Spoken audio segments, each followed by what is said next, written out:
और आज जो हमारा सेशन है वो कैंसर पर है।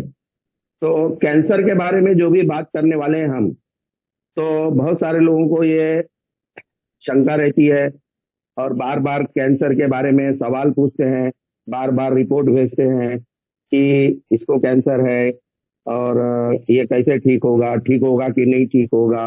ये सारे सवाल जो है मुझे सभी लोगों से आते रहते हैं, लेकिन सभी लोग अपना कोई डिसीजन नहीं ले पाते। वो सब डॉक्टर से ही सलाह लेना चाहते हैं। लेकिन मैं एक बात बता दूं कि सभी लोगों को मालूम है कि कैंसर जो है एक जानलेवा बीमारी है। और कैंसर होने का कारण जो है, बहुत सारे लोगों को पता है कि कैंसर होने का कारण जो है कि हमारी ही कोई गलती होती है, या हमें पता नहीं चलता है, या ये कैंसर जो होता है अनुवांशिक भी होता है। अनुवांशिक यानी कि मतलब हमारी खानदानी, जिसको हम लोग हेरिडेटरी बोलते हैं, अनुवांशिक या हेरिडेटरी बोलते हैं या इनहेरिटेड बोलते हैं, ये होता है। और ये कैंसर एक्चुअली होता क्या है और कैंसर हमें होता क्यों है? कैंसर होने के बहुत सारे कारण हैं। उसमें से एक्चुअली होता है कि कैंसर का सेल जो होता है वो हमारे नॉर्मल सेल से अलग होता है। और वो पैदा कैसे होता है? वो पैदा होता है हमारा जेनेटिक ट्रांसफॉर्मेशन को, जेनेटिक चेंजेस को। अगर हमारा जीन्स उस सेल का चेंज हो गया तो वो अलग ही दिशा में चला जाता है। अभी कैंसर होने का बहुत सा कारण है कि बहुत सारे लोगों को जो अनुवांशिक है, जिनका हेरिडिटरी है, वो दबा हुआ रहता है।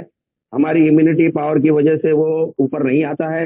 लेकिन कई सालों तक ठीक रहने के बाद में अचानक 40 साल 50 साल के बाद में वो कैंसर सेल पनपने लगता है और बड़ी तेजी से बढ़ता है। तो यहाँ पर मैं बता दूं कि वो अनुवांशिक है। लेकिन जो नॉर्मल लोगों को, जिनके जिनके जिनके खानदान में किसी को कैंसर नहीं है और उसको कैंसर हो रहा है, तो वो जो है अपनी खुद की गलती से ये कैंसर हो रही है उसके, और उसका सेल सेल जो है चेंज हो जाता है।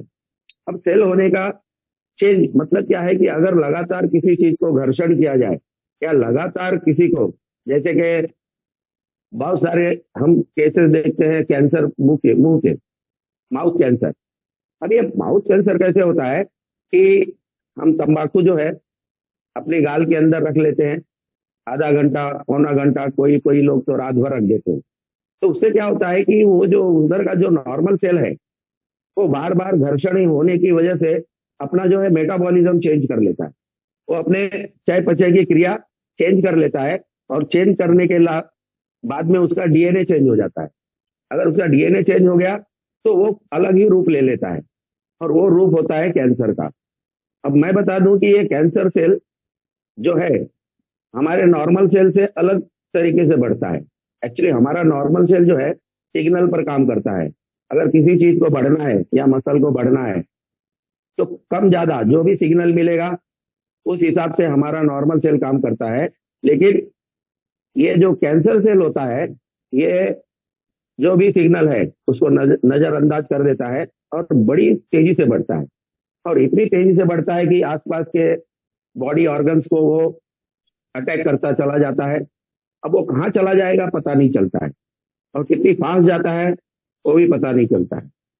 और एक खासियत होती है कैंसर सेल में कि वो क्या करता है कि अपने आसपास में ट्यूमर बना देता है, एक गांठ बना देता है, एक ट्यूमर के रूप में वो पनपने लगता है। जैसे हम लोग, बहुत सारे लोग बोलते हैं कि ब्रेस्ट में ट्यूमर हो गया है, या हमारे ओवरी में ट्यूमर हो गया है, या यूट्रस में या सर्विक्स में गांठ हो गई है, वहां पे कैंसर हो गया है। तो वो क्या होता है कि मल्टीप्लाई होता है वो सेल। और वो सेल की खासियत ये है कि वो अपने जो है नसें बना लेता है, वेसल, जिसको हम लोग बोलते हैं ब्लड सप्लाई करने के लिए, वो अपना वेसल भी बना लेता है। मतलब कैंसर सेल में इतनी ताकत रहती है कि वो अपना खुद का राशन पानी या ऑक्सीजन न्यूट्रिशन लेने के लिए अपने जो है नए नई कोशिकाएं तैयार कर लेता है।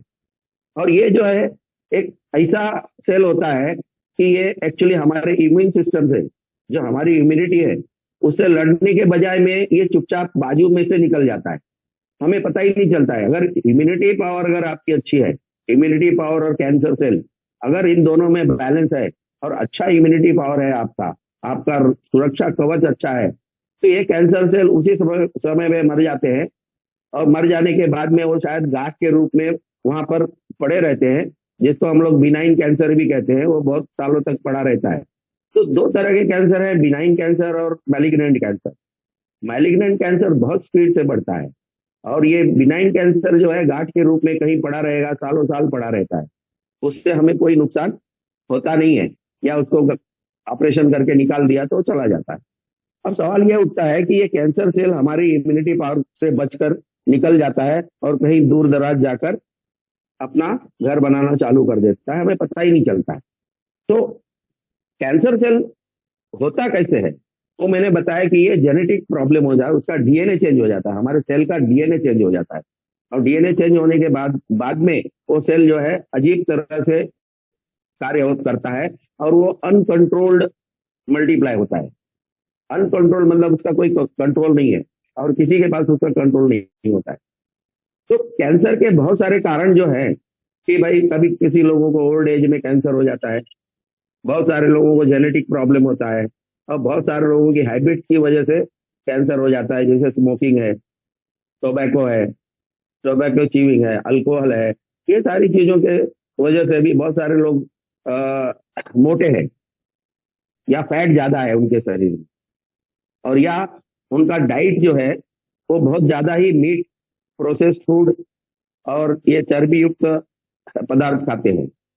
ऐसे लोगों को भी ज्यादा करके पेट की या इंटेस्टाइन के कैंसर होने की संभावना बढ़ जाती है। यहाँ पर मैं बता दूं कि जो आजकल हमारे जो फ्रूट्स वेजिटेबल आ रहे हैं, इसके अंदर जो है बहुत सारे पेस्टिसाइड, हर्बिसाइड, वर्मीसाइड, ऐसे बहुत सारी चीजें डालकर इसको बढ़ाया जाता है। और वो जो हमारे हमारे शरीर में जाते हैं, अगर हम उसको सही ढंग ढंग से धोते नहीं है, तो वो भी हमारे शरीर में जाकर कैंसर का रूप ले सकते हैं। यहाँ पे मैं बता दूं कि चमड़ी का जो कैंसर होता है, ज्यादा करके अल्ट्रावायलेट रेज, जो लोग धूप में अपने आप को धूप से बचाते नहीं है, या किसान हैं, खेत में काम करते रहते हैं दिन भर और धूप में काम करते हैं, ऐसे लोगों को स्किन कैंसर होने की संभावना बढ़ जाती है। और रेडिएशन रेडिएशन यानी कि बहुत सारे लोग एक्सरे निकालने जाते हैं, एमआरआई करते हैं, पेट स्कैन करते हैं, ये सारा चीज करने के बाद में भी आपको कैंसर हो सकता है। और ये रेडिएशन जो है, आपने देखा होगा एक्सरे रूम में जाने के बाद में जो एक्सरे मशीन ऑपरेट करता है, वो एक कपड़ा पहना रहता है, शील्ड रहती है, तो वो अपने को कैंसर से बचाने के लिए वो शील्ड करता है अपने आप को। तो रेडिएशन एक बहुत बड़ा कारण है। और इसके अंदर जो हमारा केमिकल्स है, बहुत सारे केमिकल्स जो हम लोग यूज करते हैं डेली लाइफ में, जैसे सेंट हुआ, या मेकअप के बहुत सारे सामान हुए। हम लोग हमने देखा है कि अच्छे खासे एक्टर, बहुत सारे एक्टर्स जो मेकअप हमेशा करते हैं, उनके लंग्स में वो मेकअप का स्मेल चला जाता है, और बार बार जाने की वजह से उनको लंग लंग कैंसर हो जाता है। तो ऐसे बहुत सारे एक्टर लोगों को मैंने देखा हूँ कि उनको कैंसर हो गया है, कि अचानक अच्छा खाते पीते घर के लोग हैं, अच्छा पैसा है उनके पास, लेकिन उनको फिर भी कैंसर हो जाता है। और दूसरा एक कारण हो सकता है कि भाई आपको कहीं इन्फेक्शन हो गया है, चाहे बैक्टीरियल है, वायरस है, इन्फेक्शन है, या आपको कहीं गैंग्रीन हो गया है, या जख्म है, ठीक नहीं हो रहा है, वो भी कैंसर का रूप ले सकता है। या कहीं जल गया है, जला हुआ ऊंट ठीक नहीं हो रहा है, ऊंट से भी हो सकता है। तो ये बहुत सारे जो कारण हैं कैंसर होने के, तो हमें ये ध्यान देना है कि हम इन सारी चीजों से बचना चाहिए। मेरा कहने का मतलब क्या है, मैं ये सब क्यों बता रहा हूँ, मैं इसलिए बता रहा हूँ कि अगर ये सारी चीजें अगर हमने अवॉइड किया, तो हम कैंसर से बच सकते हैं। सो prevention is better than cure. ठीक है, prevention is better than cure. और कैंसर के लिए जो भी ट्रीटमेंट है, अभी कैंसर बहुत तरह के होते हैं, जैसे कार्सिनोमा हुआ, सार्कोमा हुआ, या ब्लड कैंसर हुआ। तो कैंसर के बहुत सारे रूप हैं, बहुत सारे प्रकार हैं। अगर हम उसके बारे में बात करेंगे यहाँ, तो पूरा मतलब घंटा 2 घंटा निकल जाएगा। तो उसके बारे में ना बात करते हुए हम लोग उसको बचाए कैसे जाए, उसके बारे में कुछ बात करते हैं। तो कैंसर का ट्रीटमेंट के बारे में बहुत सारे लोगों का ये होता है कि भाई कैसे ट्रीटमेंट किया जाए। तो आजकल जो है बहुत सारे लोग आयुर्वेदा की तरफ बढ़ रहे हैं, बहुत सारे आश्रम खुले हुए हैं, वो आयुर्वेदिक ट्रीटमेंट करके भी अपने आप को ठीक रह रहे हैं। तो मेन जो है, अगर हम जिस प्रोडक्ट की बात कर रहे हैं, बायोसिलिक्स की। तो बायोसिलिक्स कैंसर पेशेंट को कैसे देना है और किस तरह से देना है उसके बारे में मैं बात करूंगा। कि जो भी पेशेंट पहली बार हमारे पास आता है तो वो पहले डॉक्टर को दिखाता है, और डॉक्टर को दिखाने के बाद में ही वो हमारे पास आता है, और डॉक्टर उसको सलाह देता है कि भाई आपका ऑपरेशन करना पड़ेगा, ऑपरेशन करना पड़ेगा, ऑपरेशन करके वो गांठ निकालनी पड़ेगी, या आपको कीमोथेरेपी करना पड़ेगा, या बहुत सारे टारगेटेड थेरेपी है, या रेडियोथेरेपी करना पड़ेगा। ये चार पांच चीजें जो है, सर्जरी, रेडियोथेरेपी, कीमोथेरेपी, ये सारे डॉक्टर्स बताते हैं। तो होता क्या है कि इनिशियल स्टेज में अगर आप सर्जरी, रेडियोथेरेपी, कीमोथेरेपी ये सब करा लीजिए। मेरा मानना है कि सभी लोगों को यह समझना चाहिए कि डॉक्टर एलोपैथिक का जो इंस्टेंट ट्रीटमेंट कर रहा है, तुरंत जो ट्रीटमेंट कर रहा है, तो उससे वो काफी लोड जो है कैंसर सेल का निकाल देता है। सर्जरी करके वो काफी लोड निकाल देता है, चाहे ब्रेस्ट कैंसर हो, या ओवेरियन कैंसर हो, या सर्वाइकल कैंसर हो। तो ये यूट्रस निकाल देना या ब्रेस्ट निकाल देना, ये लाजमी है, ये करना चाहिए। ये करने के बाद में वो रेडिएशन देता है, कीमोथेरेपी देता है। लेकिन ये नहीं पता चलता है कि ये जो इसका एक कण या एक टिश्यू कहीं जाकर लीवर में, या किडनी में, या आपके बोन में, या आपके ब्रेन में कहीं जाकर बैठ गया है, और वो वहां पे धीरे धीरे मल्टीप्लाई हो रहा है। ये पता नहीं चलता है कि रेडियोथेरेपी में, कीमोथेरेपी में वो अटैक करता है, लेकिन कीमोथेरेपी का एक ड्रॉबैक ये है कि इससे आपका जो इम्यूनिटी पावर है बहुत कमजोर हो जाता है।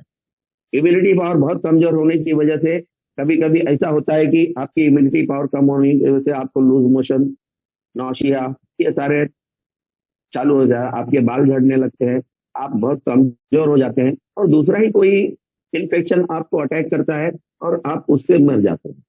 तो बहुत समय ये देखा है कि कीमोथेरेपी के बाद में बहुत सारे लोग दूसरे डिजीज से भी मर गए हैं।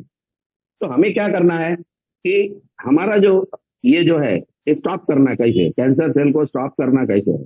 अगर जो भी ट्रीटमेंट ले रहा है वो लेने दो, लेकिन हम जो ट्रीटमेंट करने जा रहे हैं इसको मैं मेटाबॉलिक ट्रीटमेंट कहता हूँ। हमारे जो प्रोडक्ट है, मेटाबॉलिक ट्रीटमेंट मतलब क्या होता है कि जो मेटाबॉलिज्म है, कैंसर सेल का जो मेटाबॉलिज्म है उसको चेंज कर देते हैं हम। तो कैंसर सेल भी ग्लूकोज लेता है बहुत मात्रा में। कैंसर सेल को ग्लूकोज की जरूरत होती है, प्रोटीन की जरूरत होती है, जैसे कि ग्लूटामिन है, आर्जिनिन है, और फैट की भी जरूरत होती है। और ये सारी जो चीजें हैं, अगर उससे निकाल लिया जाए या कम कर दिया जाए, तो ये मेटाबॉलिक चेंज करने के बाद में कैंसर सेल ऑटोमेटिक ही गिरने लगता है और मरने लगता है। तो ये कैसे किया जाएगा, ये करने का जो तरीका है, इसको हम लोग मेटाबॉलिक चेंज की तरह से करते हैं। और ये सारी जो जो है, ये सारी जो ट्रीटमेंट है, उसके अंदर जो हमारा एंटीऑक्सीडेंट है, जिसको हम लोग हमेशा ट्रीटमेंट करते हैं, एंटीऑक्सीडेंट का ट्रीटमेंट करते हैं। तो एंटीऑक्सीडेंट बहुत बढ़िया काम करता है। एंटीऑक्सीडेंट और एंटी इंफ्लेमेटरी, ये दो चीज, या आपका इम्यूनिटी बढ़ाने के लिए कुछ तत्व, ये सारी अगर आप देते हो तो आपका सेल बहुत अच्छे तरह से काम करेगा, इम्यूनिटी पावर बढ़ जाएगा, आपका कैंसर सेल रुक जाएगा जगह पे, और जहां दूर दराज में गया है वो सेल भी रुक जाएगा और वो वहीं पर गिर जाएगा। तो कहने का तात्पर्य यह है कि मेरा जो भी हमें ट्रीटमेंट करना है वो सारा जो है मेटाबॉलिक प्रोसेस से करना है। हमारे इम्यूनिटी पावर को बढ़ाना है, हमारी जो सुरक्षा कवच है उसको बढ़ाना है। क्योंकि ये कैंसर सेल जो है हमारे सुरक्षा कवच को नजरअंदाज करके साइड से निकल जाते हैं। इनके पास एक ट्रिक होता है, ये लड़ते नहीं है, हमारी इम्यूनिटी पावर से लड़ते नहीं है। इसकी वजह से इनके इनके लिए जो है हमारा इम्यूनिटी पावर बढ़ाना बहुत जरूरी है।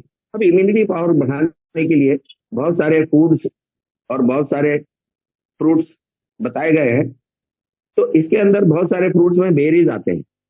बेरीज, क्योंकि बेरीज, सभी बेरीज में एंटीऑक्सीडेंट भरपूर मात्रा में होता है, जैसे कि एंथोसाइनिन। ये एंथोसाइनिन एक ऐसी चीज है कि जो आपके कैंसर सेल के इन्फ्लेमेशन को, उसके ऑक्सीडेटिव स्ट्रेस को, जो भी हमारा है वो सारे को खत्म करता है। एंथोसाइनिन कैंसर पे बहुत अच्छा काम करता है। या जो भी फ्रूट्स में या जो भी बेरी में एंथोसाइनिन है वो बहुत बढ़िया काम करता है। बहुत सारे विटामिन जो है एंटीऑक्सीडेंट का काम करते हैं, विटामिन ए, सी, ई, और बहुत सारे मिनरल्स भी है जो अच्छा एंटीऑक्सीडेंट का काम करते हैं। तो हमें एंटीऑक्सीडेंट लेना बहुत जरूरी है यहाँ पर। और ग्रेप्स में, ग्रेप्स जो रेड रेड ग्रेप्स है या जो भी ग्रेप्स है, इसके अंदर भी रिजर्वेटॉल होता है। रिजर्वेटॉल, फ्लेवोनॉल्स, फेनोलिक एसिड, ये सारी चीजें जो है, ये जो ये केमिकल है, ये माइक्रो न्यूट्रिएंट्स है। ये माइक्रो न्यूट्रिएंट जो है कैंसर सेल को मारने का काम करते हैं, उससे फाइट करने का काम करते हैं। ये बात समझना बहुत जरूरी है। तो बहुत सारी चीजें हैं कि भाई किस तरह से बचाव किया जाए। बचाव करने के लिए, तो बचाव करने के लिए आपको जो है ये अपने जो रेड मीट है, beef, pork, process meet, alcohol, smoking, और बहुत सारी मतलब वजन कम करना, और फूड के साथ में जो ड्रिंक्स लेते हैं एडेड शुगर वाला, हम शुगर वाला ज्यादा करके ड्रिंक्स लेते हैं, या आर्टिफिशियल स्वीटनर लेते हैं। मतलब क्या करते हैं, हम शुगर लेते हैं तो वो कैंसर सेल को हम खाना दे रहे हैं और वो बड़ी तेजी से फिर बढ़ता है। तो अगर उसको रुकाना है तो आपको ये सारी चीजें कम करनी पड़ेगी। और हमारे प्रोडक्ट में जो भी इंग्रेडिएंट डाले गए हैं, ये सारे बेरी हैं।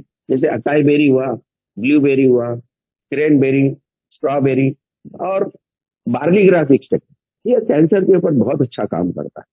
ये जो छोटा बार्ली ग्रास, मतलब उसका घास रहता है, वो बहुत अच्छा काम करता है। और क्लोरेला, क्लोरोफिल, ग्रीन पिगमेंट, जो जापान से लिया गया है, ये कैंसर पे बहुत अच्छा काम करता है। और शुरू में ही हमने जो एप्पल स्टेम सेल और ग्रेप स्टेम सेल ये डाला गया है कि जो डैमेज हो गया है, जो हमारा सेल डैमेज हो गया है, तो उसको रिपेयर कैसा किया है। तो ये हमारे जो एप्पल और स्टेम सेल है, ये जो डैमेज सेल को रिपेयर करने का काम करते हैं।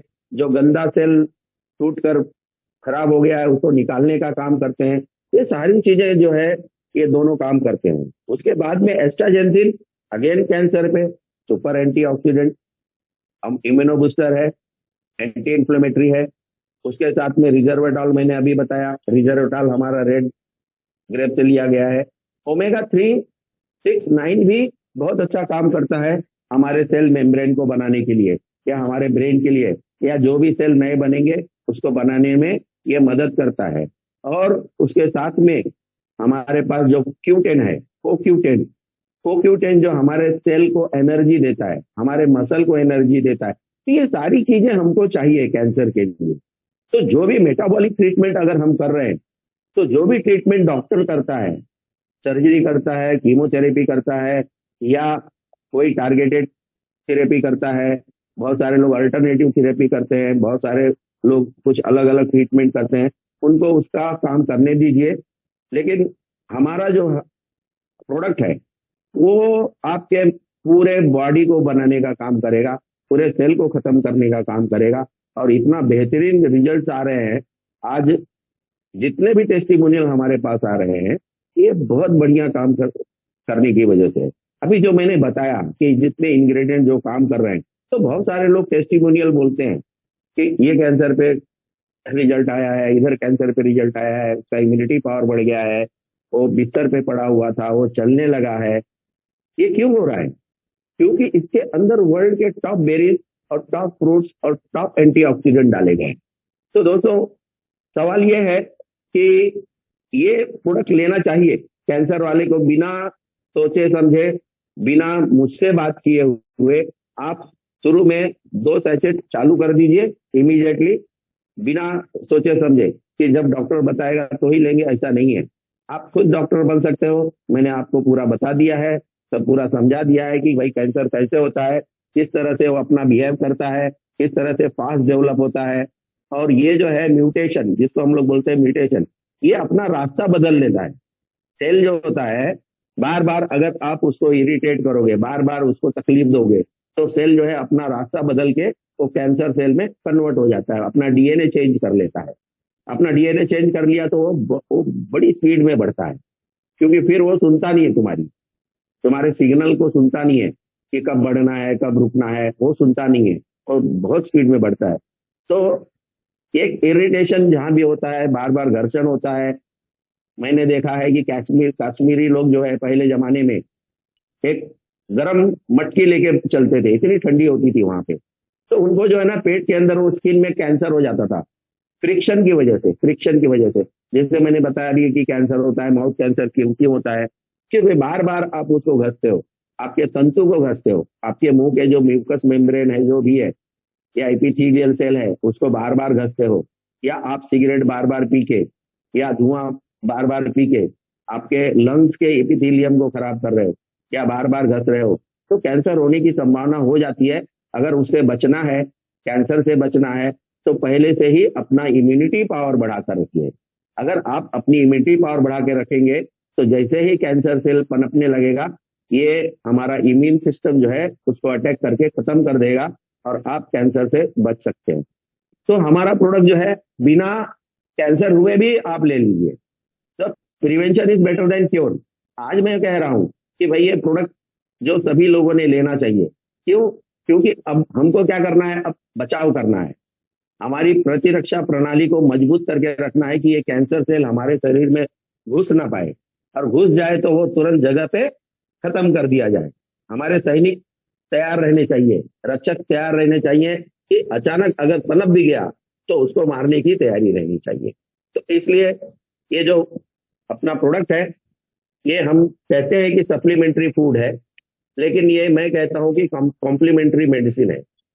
आज से पहले जमाने में जो लोग थे, वो पहले आयुर्वेद के बारे में बात करते थे, वे आयुर्वेदिक ट्रीटमेंट से काम करते थे, वे जो है ऑर्गेनिक खेती करते थे, सब ऑर्गेनिक था। उस समय पे वातावरण अच्छा था, हवा अच्छा था, सब कुछ अच्छा था, सभी अच्छी चीजें मिलती थी। इसके लिए वहां उस समय पे कैंसर के प्रश्न कम उठते थे। लेकिन अब क्या हो गया है कि ये जो फार्मिंग हो गई है, वो जहां साल में एक बार होती थी, वो 3 बार होती है, 4 बार होती है, फटाफट निकालते हैं और हमको कैंसर के रूप में वो सारे केमिकल्स खिलाते हैं। तो दोस्तों, मेरे ख्याल से मैं बहुत कुछ समय ले लिया हूँ, और मेरे ख्याल से बहुत सारी जानकारी दे दिया हूँ। अगर किसी का सवाल होगा तो मैं उसका जवाब दे सकता हूँ। ओके, एक्चुअली क्या होता है कि ये कैंसर जो है ना, इंटेस्टाइनल जी कैंसर है, कोलोन में जी है ना, रेक्टम में है, नीचे वाले साइड में है, जहाँ पे से जी पास जी होता है, बराबर। जी जी एक्चुअली क्या जी है, उसमें आपका जो लेयर होता है ना, मसल लेयर होता है, 3 लेयर जी जी होते हैं, ठीक है। वो ऊपर का जी मसल लेयर पूरा घस गया है, वो घस जी जाने की वजह से, और वो बार बार इन्फ्लेम्ड हो रहा है, और जी जब जी भी कोई चीज वहां से पास होती है, तो वो छिलते हुए चली जाती है उसको, जी जी इसकी वजह से। और ये जब हील हो जाएगा, जी अब 4 से 6 महीना पकड़ के चलिए हील होने के लिए उसको, जी जी मतलब जी सेल को न्यूट्रिशन मिलेगा, वो हील होएगा, धीरे धीरे उसका मसल बनेगा, उसके ऊपर जी अलग जी परत रहती है, उसके ऊपर विलाए रहते हैं। ये सब हील जी होने जी को 4 से 6 महीना पकड़ के चलिए, आप जो सही ढंग से ले रहे हो ट्रीटमेंट। 4 दिन से ले रहा हूँ एनर्जी सर मैं। लेवल बढ़ाई रखिए, एनर्जी जी जी लेवल बढ़ाई रखिए, और तभी पता चलेगा कि आप कुछ तो कर रहे हो, अलग कर रहे हो। अगर नहीं आपका एनर्जी लेवल कम होता है तो ये हावी हो जाएगा आपके ऊपर, और नहीं, एनर्जी बड़ी लेवल तो दिक्कत। एकदम बढ़ा हुआ है सर। बस बढ़ाए रखिए और कंटिन्यू करिए इसको। और जो भी जी डॉक्टर जी ने दिया है कि भाई लैट्रिन नहीं होती है, डूफालेक दिया है या क्रेमेपिन दिया है, ये सारी जी चीजें जी लेते रहिए। एसिडिटी की जो दवाई है, या जी जी किसी डॉक्टर ने कुछ इन्फ्लेमेशन के लिए दिया है आपको, वो लेते रहिए, ठीक है। जी जी और जो जी जी जैसा ट्रीटमेंट है वो कंटिन्यू करिए। नमस्कार सर। नमस्कार सर। मेरा नमस्कार। एक क्वेश्चन था सर। कहीं 2-3 लोगों को ब्लड कैंसर हुआ सर, इसके बारे में अपन लोग प्रोडक्ट किस तरह से काम करते हैं क्या बोल के पूछने का तो था सर। वही वही बताया मैंने अभी, ब्लड कैंसर का ही बताया। ब्लड कैंसर पे जो होता है ना, बोन हाँ सर। मैरो ट्रांसप्लांट करते हैं, ये सब करते हैं ना, ये बोन हाँ मैरो सर। पे काम करेगा हमारा स्टेम सेल ओके। बहुत अच्छा काम करता है। और जो अदर प्रोडक्ट है उसके साथ में, वो हाँ जी। आपका आरबीसी बनाने के लिए फास्ट में काम करते हैं, जी सर। रेटिकुलोसाइट वगैरह बनाने के लिए, क्योंकि वहां पे कच्चा सेल बहुत निकलता है, बहुत स्पीड जी में, सर। लाखों के हिसाब से निकलता है, और वो मर जाता है। हाँ हाँ। तो उससे क्या होता है कि हेमोग्लोबिन नहीं बढ़ता है, कमजोरी रहती है, ये सारा जी प्रॉब्लम आपका सॉल्व हो जाएगा उससे। ठीक हो जाएगा ये नहीं बोल सकते, वो ठीक हो जाएगा तो बढ़िया है हमारे लिए, ठीक है, लेकिन उसको कंटिन्यू करना जरूरी है। Yes sir, yes. Okay sir, thank you sir. Okay okay. नहीं नहीं, एक क्वेश्चन ही जो है ना, अपने आप में आंसर है। कोई कोई बीमारी है क्या उनको कि पानी नहीं लेना है? जी सर, उनको डाउटफुल ऑफ प्रोस्टेट कैंसर है और मल्टीपल इन्फ्लामेशन ऑफ बॉडी रहता है पेशेंट को। हाँ हाँ, वो बताइए ना पहले। उसमें क्या होता जी है कि अगर प्रोस्टेट इन्फेक्टेड है, प्रोस्टेट प्रोस्टेट में कैंसर है क्या, खाली ये बढ़ा हुआ है प्रोस्टेट? नहीं, एक्चुअली पेशेंट का एज 92 है, तो वो हाँ डायग्नोज भी नहीं करना चाह रहे हैं कि रिस्की हो जाएगा पेशेंट के लिए। तो एक डाउटफुल मोड चल रहा है प्रोस्टेट कैंसर का, और वाटर इनटेक ओनली 1800 ml है। ओके। और तो अपन इंटेक मतलब, बायोसिलिक्स का अगर, हाँ तो इंटेक इंटेक एक्चुअली क्या है, मूवमेंट नहीं है बॉडी में, जी बॉडी का सर, मूवमेंट नहीं है, तो उतना जो है इंटेक काफी हो गया उनके लिए, क्योंकि डिहाइड्रेशन नहीं होगा उनको, क्योंकि वो वेस्ट नहीं हो रहा है। जैसे कि हम लोग चलते हैं फिरते हैं, पसीना निकलता है, पसीने से पूरा जी पानी निकल जाता है, तो हमें वाटर इंटेक की जरूरत पड़ती है। लेकिन ये पेशेंट बेड रिडन है, अगर या ज्यादा मूवमेंट नहीं करता है, बैठा है, तो ये 1800 भी ठीक है उसके लिए, चलेगा, कोई प्रॉब्लम नहीं है। और हमारा जो प्रोडक्ट है देने के बाद में शायद इंटेक बढ़ जाए। Okay sir, thank you so उसका जो मच। उसका उसका जो इन्फ्लेमेशन है, स्वेलिंग है प्रोस्टेट में, या इन्फेक्शन कहीं है, वो सारा का सारा जी, गायब हो जाएगा। तो ऑटोमेटिकली उसका वाटर इंटेक बढ़ जाएगा। ठीक है, ओके सर, चलिए। Thank you so much.